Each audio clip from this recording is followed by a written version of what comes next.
안녕하세요. 아내 때문에 인생이 망가진 40대 남성입니다. 결혼에 실패한 뒤로 인생을 완전히 말아먹고 아직도 충격에서 벗어나지 못하고 아들 하나 데리고 아무 희망도 없이 살고 있습니다. 아주 성공한 인생은 아니었지만 순탄하게 살아가던 제가 왜 밑바닥까지 추락하게 되었는지 들어보시면 여러분들도 기가 막히실 겁니다. 제가 아내와 결혼한 뒤에 정말 기가 막힌 경험을 하게 되었습니다. 아내가 저 몰래 다른 남자에게 시집을 가버렸는데요. 이게 도대체 무슨 말인지 이해가 안 되실 겁니다. 저도 처음엔 이런 어처구니 없는 상황을 이해할 수 없었으니까요. 결론부터 말씀드리자면 아내가 저와 결혼하고 동거는 다른 남자와 해버린 것입니다. 그 사실을 알게 된 순간 피가 거꾸로 치솟을 정도로 화가 났지만 그 인간들에게 속수무책으로 당할 수밖에 없었습니다. 그것들은 짐승들도 하지 않는 더러운 짓을 저지르고도 뻔뻔스럽게 모든 잘못을 제게 뒤집어 씌우려고 했습니다. 저는 아버지가 일찍 돌아가시고 홀어머니 밑에서 자랐습니다. 엄마와 저의 불행은 아버지가 돌아가시면서 시작되었죠. 공장에서 작업반장이었던 아버지는 새로운 기계를 설치하는 과정에서 작업자의 실수로 장비가 오작동되면서 사고로 돌아가셨습니다. 아버지가 돌아가시자 기다렸다는 듯이 고모가 할머니를 꼬드겨서 공장에서 나온 사망 위로금을 가로채버렸습니다. 그 돈은 당연히 엄마가 받아야 하는 돈이었지만 할머니는 세상 물정 모르고 착한 엄마를 속여서 고모에게 줘버렸는데요. 고모는 거기서 만족하지 않고 아버지 명의로 되어 있는 집에 눈독을 들였습니다. 고모가 할머니에게 엄마를 집에서 내보내고 자기랑 같이 살자고 유혹했거든요. 아버지가 살아계실 때도 못된 시누이 노릇을 톡톡히 하던 고모였지만 이런 식으로 저랑 엄마를 배신할 줄은 몰랐습니다. 그전부터 한겨울에 엄마와 제가 자는 방에 보일러만 끄기도 했고 일부러 세탁기를 고장내 산더미 같은 빨래를 손으로 직접 빨게 만들었습니다.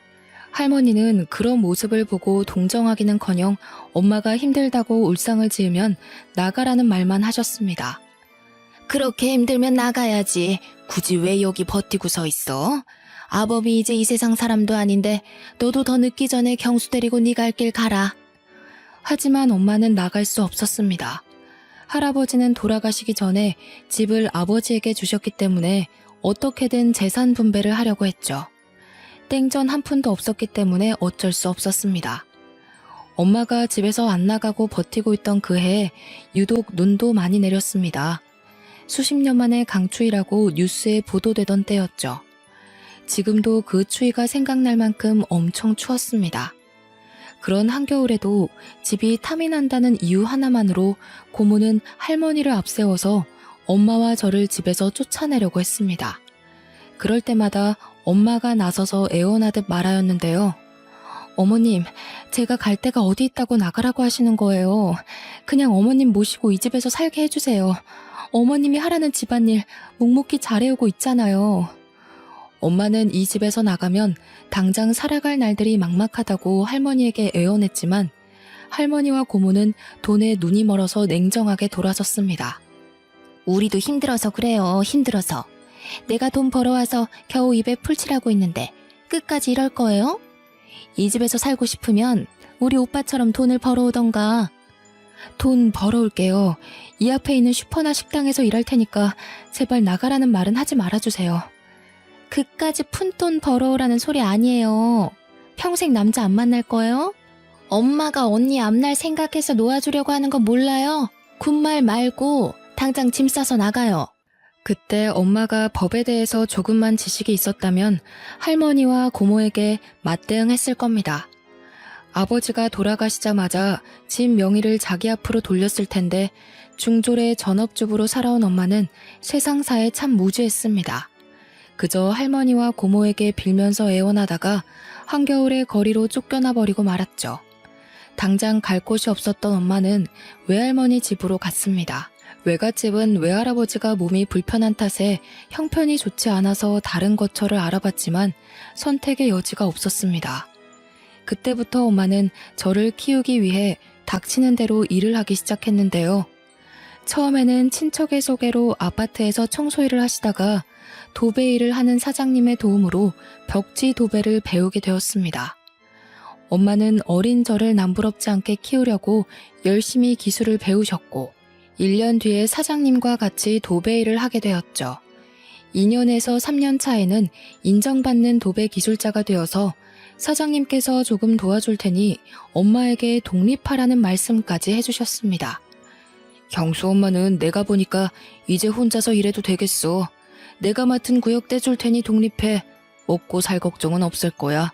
과부 사정은 호라비가 안다는 말처럼 없이 사는 사람들은 서로의 처지를 잘 알아주었습니다.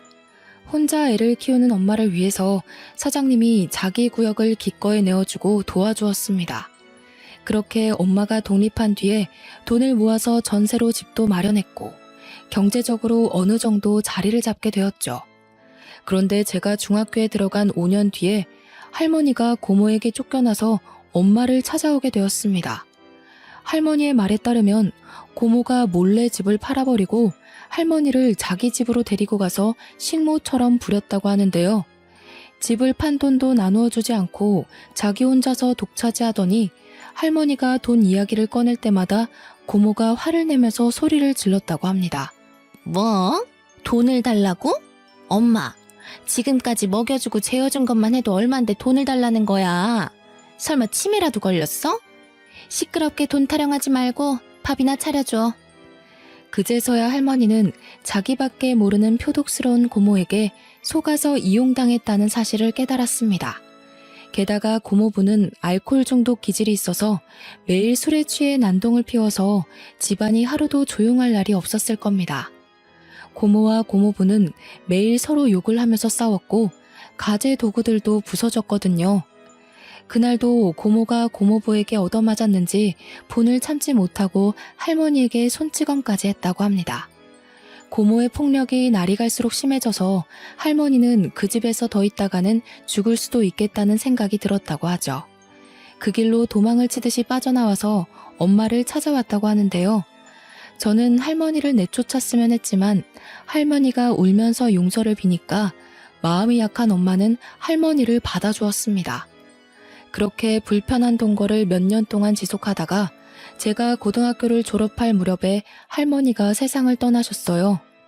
엄마는 고모에게 장례식에 오라고 연락을 했지만 고모는 전부 다 무시했습니다. 그래서 저희는 할머니가 돌아가신 뒤로 고모와의 인연을 완전히 끊어버렸어요. 몇 년이 지나 대학에서 경영학을 전공하게 된 저는 전자제품에 들어가는 부품을 만드는 작은 중소기업에서 일하게 되었습니다. 처음에는 영업팀에 발령이 나서 근무를 시작했는데요. 저희 회사 부품을 납품하는 거래처를 관리하는 일이 주 업무였습니다. 사람을 상대하는 일이다 보니 술자리가 아주 잦았죠. 그런데 저는 술을 전혀 마시지 못했습니다. 소주 한 잔만 마셔도 얼굴이 벌겋게 달아올랐고 온몸에 두드러기 같은 발진이 돋아나는 특이 체질이었거든요. 그래서 영업 때문에 가져야 하는 술자리가 언제나 부담이 되었습니다. 거래처의 간부들이 술잔을 따라주려고 하면 사정을 설명하면서 정중하게 거절하는 것도 눈치가 보이는 일이었죠. 그래서 영업팀의 최고 술상무였던 팀장이 나서서 저 대신 술잔을 받기도 하였습니다. 그러다 새로운 납품 회사를 뚫어서 담당자들끼리 인사를 하는 회식 자리를 갖게 되었습니다. 새 거래처의 팀장이 술고래에 융통성이라고는 전혀 없어 보이는 깐깐한 사람이었는데요. 그날도 저한테 술잔을 쥐어주며 술을 강요하기 시작했습니다. 어허, 세상에 술 못 마시는 사람이 어딨어? 그러지 말고 한 잔만 받아. 한 잔 마신다고 죽어? 죽냐고. 아이 얼른 마셔보래도. 팀장이 술에 취해서 제가 하는 말을 귓등으로도 듣지 않았습니다. 결국 더 이상 거절하지 못하고 술을 마셨는데 팀장이 계속해서 술을 권하더라고요. 결국 얼굴과 목에 심한 두드러기가 돋아올라서 힘이 들었습니다. 제가 병원에 가야 할 것 같다고 말해서 저 때문에 술자리 흥이 박살나고 말았죠. 이 일을 계기로 영업팀장과의 면담 자리에서 다른 부서로 보내주겠다는 말까지 듣게 되었습니다. 경수, 너 저번에 보니까 안 되겠더라. 우리 부서가 술자리에 꼭 참석해야 하는데 술을 못 먹으니까 영 분위기가 안 잡히더라. 너도 힘들었지? 적성에 안 맞는 것 같으니까 적당한 부서로 옮겨줄게.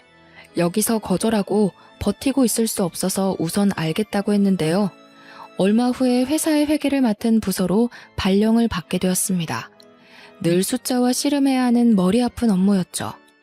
면접 볼 때 회계 공부를 한 적이 있다고 말한 걸 기억하고 있었는지 비전공자인 저보고 직접 부딪히면서 일해보라고 하더군요. 중소기업은 다 똑같은 것 같습니다. 사람이 안 구해지는 것 같으니까 아무 인력이나 집어넣어보고 아님 말고 시기였는데요. 다행히 회계 공부에 흥미가 있었던 저는 공부를 하면서 회사를 다녔습니다. 회계사 일은 아니었지만 회계 업무를 보조하는 일이라 가능한 일이었습니다. 그러다 저희 회사와 계약을 한 회계사가 건강이 안 좋아져서 그만두었고 대신 다른 젊은 여성 회계사가 배치되었습니다. 분기 결산이나 회계 감사를 하는 때가 되면 소연 씨라는 여성 회계사와 제가 밤을 새가면서 장부를 맞춰보고 회계 보고서를 만들었죠. 그렇게 사이가 친해지다 보니 소연 씨가 다른 회계사들과 참 다르다는 느낌을 받았습니다. 전임 회계사는 모든 업무를 제게 떠넘기고 자기는 형식적으로 검토만 하고 사인했거든요. 그러다가 문제가 생기면 책임을 전부 제게 떠넘겼습니다. 하지만 소연 씨는 엄청난 양의 회계 관련 문서들을 같이 검토했고 의문점이 생기면 제게 물어보면서 보고서를 만들었습니다. 저는 저보다 좋은 대학을 나오고 똑똑하지만 한편으로 검소한 소연 씨가 마음에 들었습니다. 제가 마음의 문을 여니 소연 씨와 업무 외에 사적인 대화도 하게 되었는데요. 소연 씨에게 왜 30이 되도록 사귀는 남자가 없는지 궁금하다고 물으니까 분위기가 이상해지더라고요. 소연 씨는 사귀는 사람 없어요? 남자라면 누구나 소연 씨를 좋아할 텐데 왜 아직 싱글로 남아있는지 모르겠네. 예전에 결혼을 약속한 사람이 있었는데 사고가 있었어요. 지금은 이 세상 사람이 아니에요.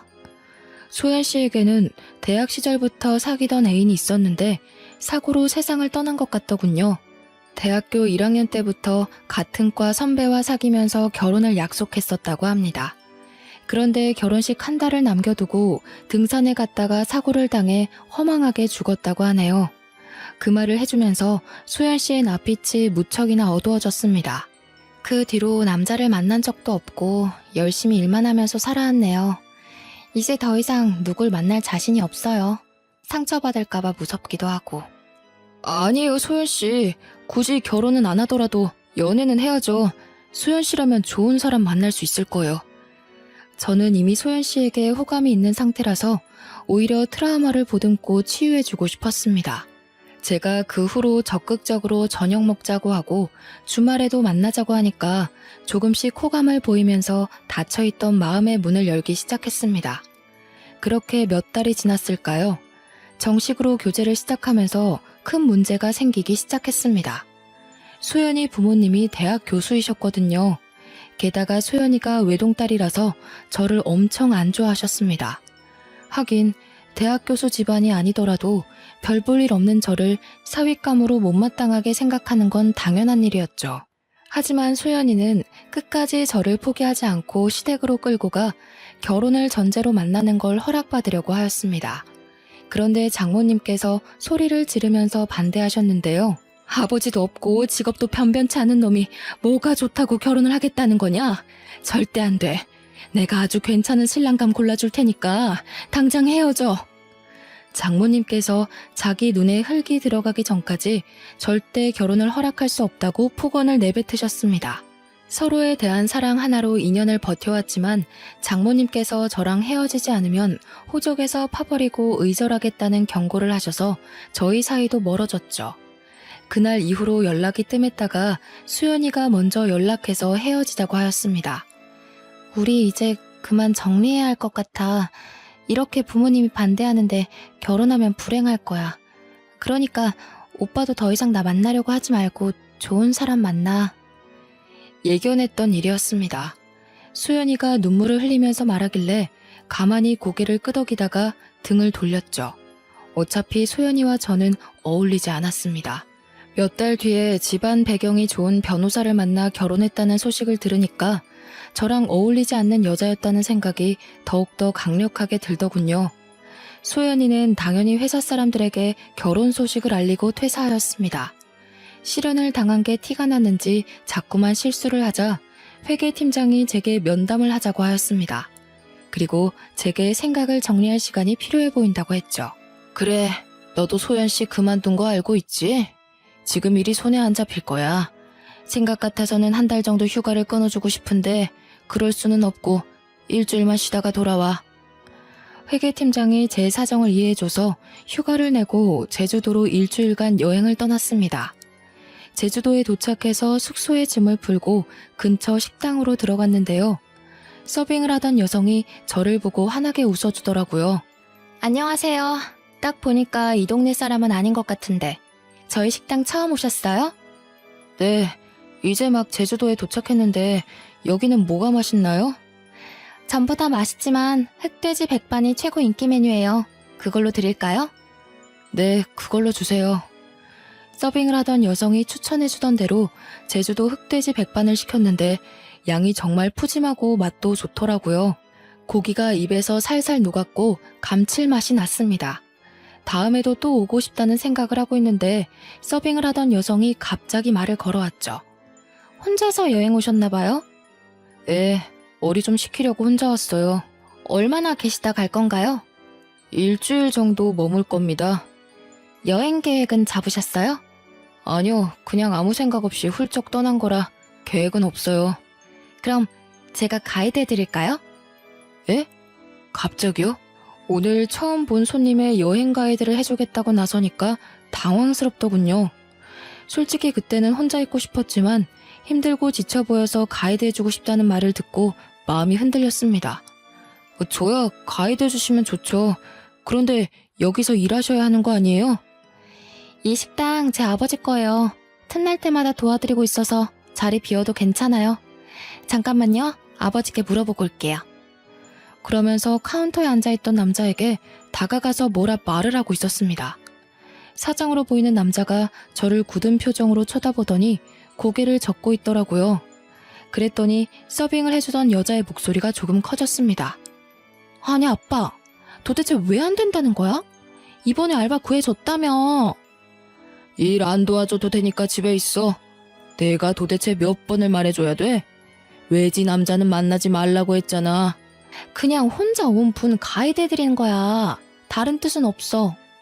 저는 괜찮다고 말하려고 하는데 여성분이 고집을 피우자 아버지도 알겠다고 하더군요. 그 말을 듣자마자 신이 난 여성분이 당장 내일부터 같이 다니자고 말하였습니다. 숙소가 어디예요? 내일 아침에 제가 차 가지고 갈게요. 이렇게까지 좋아하다니 이 여자가 저한테 호감이 있는 건 아닐까 하는 생각이 들었습니다. 저는 여성분 이름도 모른 채 내일 만날 약속을 잡게 되었습니다. 다음날 아침이 돼서야 여성분이 승혜라는 이름을 알려주었습니다. 저보다 어려서 그런지 참 활발하고 적극적인 여성이었습니다. 승혜가 일주일간의 여행 일정을 대신 짜주었거든요. 원래는 아무 계획도 없이 바닷가를 찾아가서 하염없이 멍이나 때리다가 올라갈 생각이었는데 승혜 덕분에 연예인 못지않은 빡빡한 일정 속에서 움직이게 되었죠. 저는 제주 토박이인 승혜를 따라 유명 관광지를 다니게 되었어요. 제주도를 돌아다니면서 알게 된 건데 승혜는 지금까지 제주도 밖으로는 나가본 적이 없다고 하더라고요. 결혼은 꼭 외지 남자와 할 거라고 하길래 농담 삼아서 한마디 던져보았습니다. 설마 나랑 하려고 그러는 거 아니지? 사실 갑자기 가이드 해주겠다고 나서서 놀랬어. 나는 좋은데? 당장 식 올리자. 나 오빠 보자마자 완전 반했잖아. 오빠 진짜 잘생긴 거 알고 있지? 그게 무슨 소리야? 장난으로 말하는 거지? 승혜가 제 말을 듣고 까르륵 웃기만 하고 더 이상 말을 안 하더군요. 농담인 것처럼 툭 던져보았지만 승혜는 저를 좋아하는 눈치였습니다. 또래 여자들이랑 다르게 20대 초반 여자애처럼 솔직하게 말하고 부끄러워하는 모습이 새롭게 다가왔죠. 저도 그래서 승혜에게 마음이 끌리고 있었습니다. 제가 그동안 조용하고 성숙한 여자들만 사귀었었는데 수다쟁이처럼 말이 많으면서도 애교도 많은 승혜를 보니 또 다른 느낌이었거든요. 그렇게 저희들은 같이 여행을 다니다가 자연스럽게 서울에서도 계속 연락하자는 말을 나누었습니다. 고백만 안 했지 연인처럼 손도 잡고 질투도 하는 사이가 된 거죠. 오빠, 이제 경기도 올라가는 거야? 나도 2달 뒤 오빠 보러 갈게.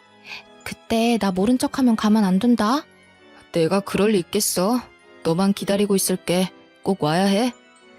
이렇게 서로 만나자는 약속을 하고 여행을 마치고 일상으로 돌아갔습니다. 2달 뒤에 진짜로 승혜가 와서 같이 서울로 나들이를 갔는데요. 내년에 30이 되는 나이인데도 승혜는 서울을 처음 와본다고 했습니다. 그래서 이번에는 제가 승혜의 여행 가이드가 되어주었죠. 승혜가 가고 싶다는 백화점에 들려서 쇼핑도 하고 놀이동산에서 즐겁게 놀다가 명동과 번화가 구경을 했습니다.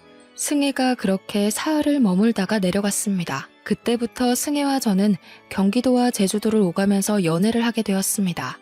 지역 특성상 자주 내려가 보지는 못했지만 전화 통화를 자주 해서 애틋했죠. 한 달에 한 번 월차를 아꼈다가 주말 전날에 월차를 써서 제주도에 가서 3, 4일 정도 머물다가 오곤 했습니다. 저희가 그런 식으로 장거리 원정 연애를 한 지 6개월이 지났을 때 승혜에게 결혼하자는 청혼을 하였습니다. 너무 섣부른 판단 같았지만 저는 승혜와 같이 살고 싶었으니까요. 그리고 나이도 있어서 결혼을 더 이상 미루면 안 됐습니다. 다행히 승혜가 제 프로포즈를 받아주었습니다. 장인어른과 장모님께 정식으로 인사를 드리러 갔는데 장인어른의 표정이 진짜 어두워 보였습니다. 제가 잔뜩 긴장한 얼굴로 결혼을 허락해달라고 말씀드리니 느낌이 싸한 말을 해주셨습니다. 이왕 이렇게 됐으니 어쩔 수 없지. 잘 살도록 해라. 왜 그러냐고 꼬치꼬치 캐물을 수도 없어서 감사하다고 하고 넘어갔죠. 마음에는 안 들지만 하는 수 없이 사위로 맞아준다는 분위기라서 기분이 썩 좋지는 않았습니다. 승혜와 저는 결혼 후에 제가 마련해둔 경기도의 신혼집에서 살게 되었는데요. 이상하게 아내가 결혼 초부터 제주도에 자주 내려가기 시작했습니다.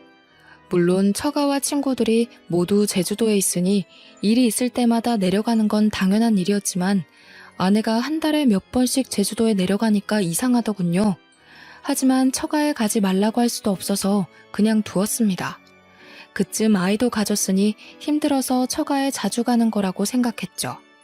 그렇게 2년이 흐른 뒤에 저희 아들 돌잔치 날이 다가왔습니다. 아내가 퇴근하고 돌아온 저를 붙잡고 돌잔치를 제주도에서 하자고 하더라고요. 여보, 우리 돌잔치 제주도에서 할 거지? 아버지가 친척들 전부 모시고 우리 식당에서 하고 싶대. 그래? 마침 그때가 여름 휴가철이니까 여행 겸해서 내려가서 푹 쉬었다가 오자. 아들의 돌잔치 날을 위해 월차까지 내고 제주도로 내려갔는데요. 그날 아내의 동네 친구라는 남자를 만나게 되었습니다. 여보, 인사해. 어릴 때부터 같이 자란 동네 오빠야. 처음 뵙겠습니다. 장수철이라고 합니다. 예, 반갑습니다. 김경수라고 합니다.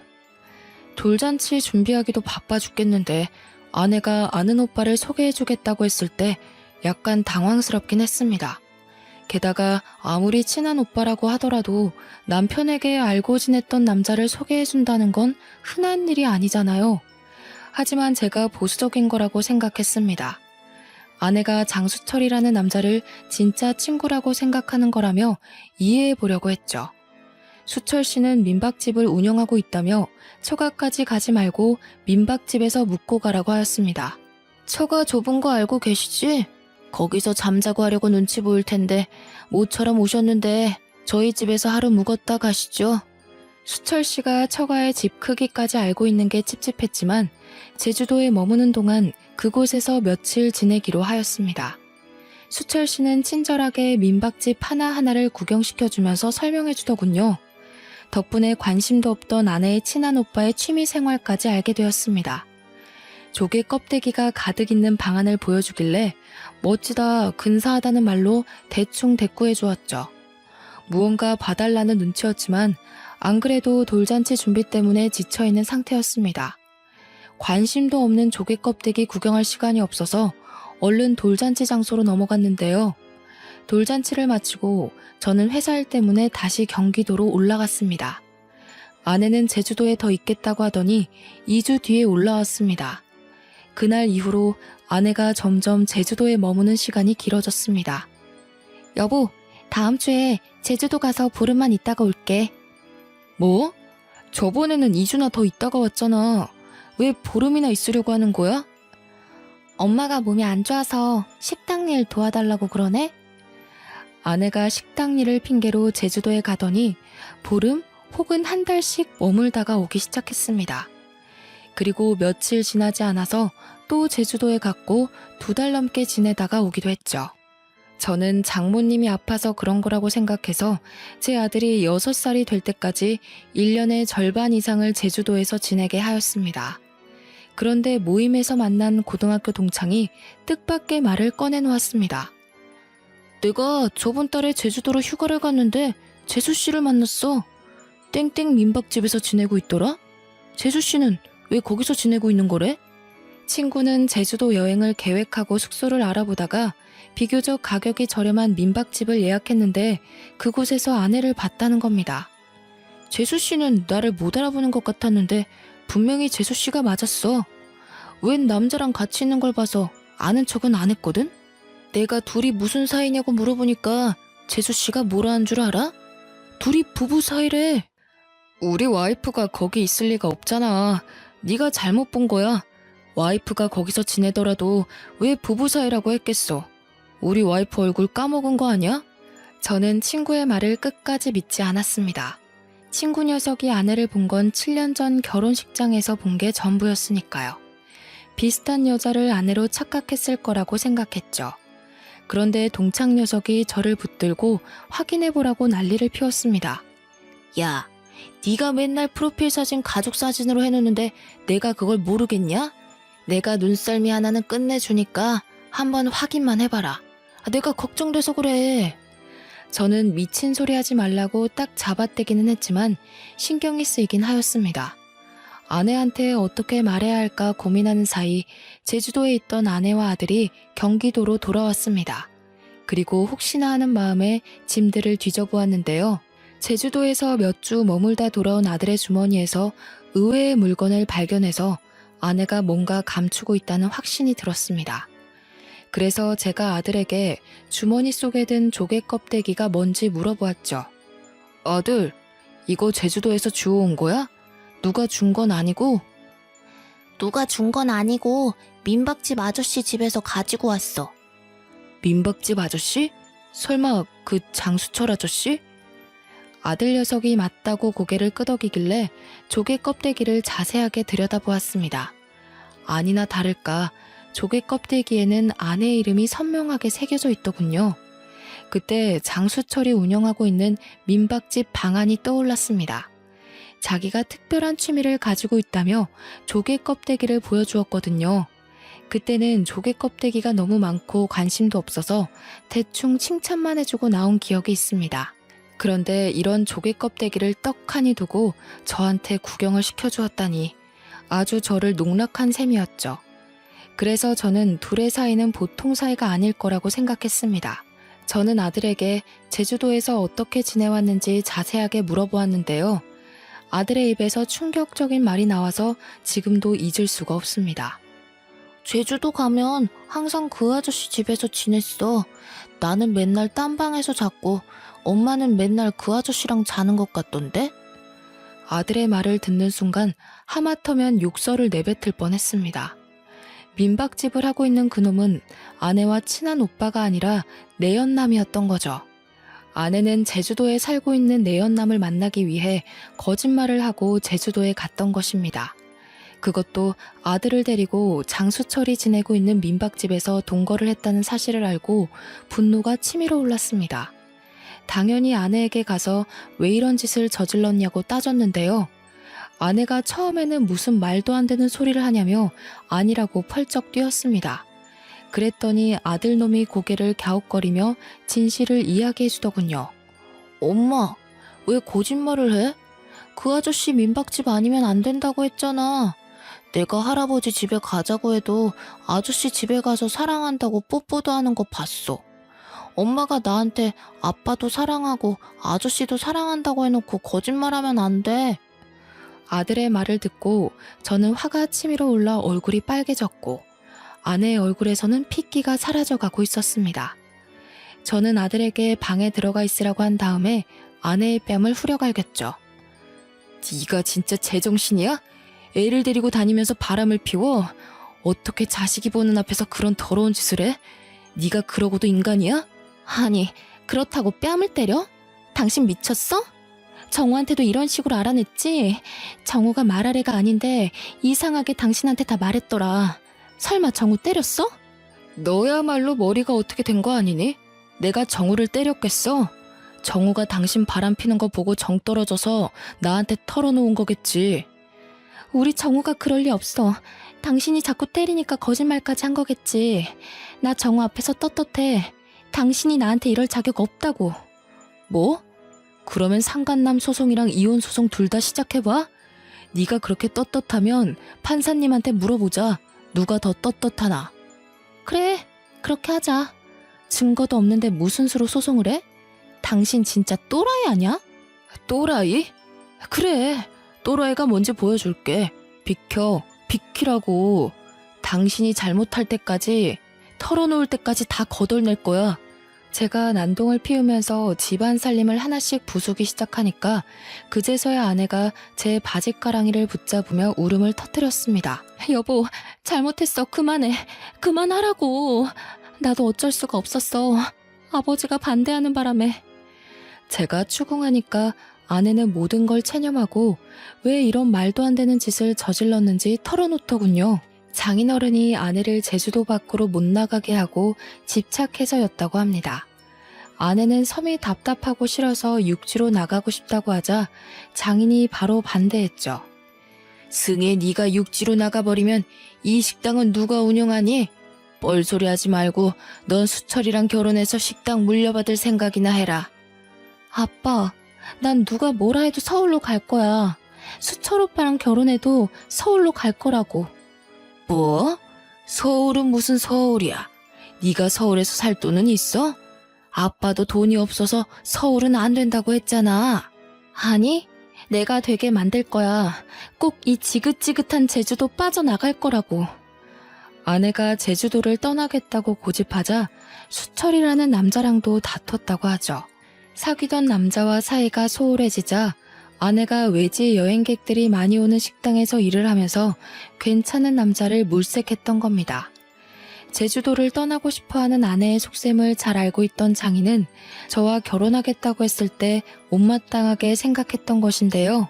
아내가 처음부터 제게 친절하게 대하면서 가이드를 해주겠다고 한 것도 저를 꼬셔서 제주도를 벗어나 보려는 속셈이었습니다.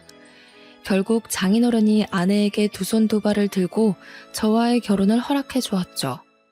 그런데 아내는 수철이라는 남자랑 다시 연락이 닿아서 연인 관계로 발전하고 말았습니다. 한마디로 결혼은 저와 하고 동거는 그놈과 했던 것입니다. 이제 모든 걸 알았으니 결판을 내야만 했습니다. 저는 당장 제주도로 내려가서 장인을 만나서 자초지종을 따져보았죠. 그런데 장인은 뻔뻔한 태도를 보여주었습니다. 자네 기분이 상했다면 내가 사과할 테니까 없던 일로 하게. 나도 딸애가 그럴 줄 알았나? 중간에 알았지만 이혼할 것 같아서 입 다물고 있었네. 저는 장인의 몰상식한 말에 소리를 지르고 말았는데요. 장인어른, 이게 사과하면 끝날 문제라고 생각하세요? 제 가정이 깨졌고 인생이 끝났단 말입니다. 확실하게 책임지셔야 합니다. 제가 그렇게 만들 거예요.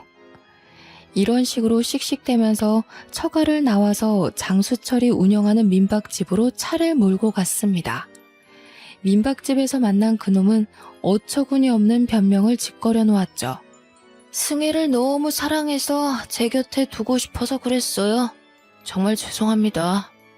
먼저 연락해서 승혜를 흔들어 놓은 제 잘못입니다. 제발 용서해 주세요. 뭐 어쩌고 저째? 사과하면 다야? 무릎 꿇고 싹싹 빌어도 절대 용서 못해. 네가 내 인생 망친 것처럼 나도 네 인생 망가뜨릴 거라고. 두고 봐. 내가 바로 송장 보낼 테니까 딱 기다리고 있으라고. 이제 더 이상 안 만나겠습니다. 연락 끊고 조용히 살겠습니다. 사과하고 안 만나겠다는데 도대체 왜 그러십니까? 예? 그놈도 장인어른과 마찬가지로 그냥 사과만 하면 끝날 거라는 착각을 하고 있었습니다. 말이 안 통하는 인간들에게는 법대로 하는 수밖에 없죠. 그래서 아내를 상대로 이혼 소송을 했고 그놈에게도 소송을 통해서 불륜의 책임을 물게 했습니다. 처가 쪽은 위자료와 아들의 양육비를 감당하기 위해서 전 재산인 식당을 처분해야 했고 장수철 그놈은 민박집 문을 닫았는데요. 소송을 하고 나서 혹시나 하는 마음에 아들 녀석의 친자 검사를 했습니다. 다행히 아들은 제 자식이 맞았습니다. 그러던 와중 아내에게서 기가 막히는 연락을 받기도 했죠. 여보, 당신이 하라는 대로 다 할 테니 제발 식당만은 돌려줘. 부탁이야. 이러다 우리 다 굶어 죽겠어. 소송에서 엄청난 위자료 폭탄을 맞자 아내는 울면서 식당만은 돌려달라고 애원했지만 배우자를 속이고 파렴치한 동거를 한 것이 얼마나 큰 잘못인지 확실히 알려줘야 했습니다. 아내의 부탁을 거절했는데도 아직까지 연락이 오고 있네요. 아들 녀석 때문에 차단할 수도 없고 날이 갈수록 힘이 듭니다. 여러분도 아시겠지만 불륜이란 얄팍한 핑계를 둘러댄다고 용서받을 수 있는 잘못이 아닙니다. 함께 가정을 꾸리고 살을 맞대고 살아온 배우자를 배신하고 가정을 파탄내는 건 배우자의 남은 인생을 완전히 망가뜨리는 참담한 잘못이죠. 여러분들은 제 아내처럼 실수하지 마시고 배우자의 입장에서 생각하고 판단하는 지혜로 하루하루를 살아가시길 바랍니다. 여기까지 읽어주셔서 감사합니다.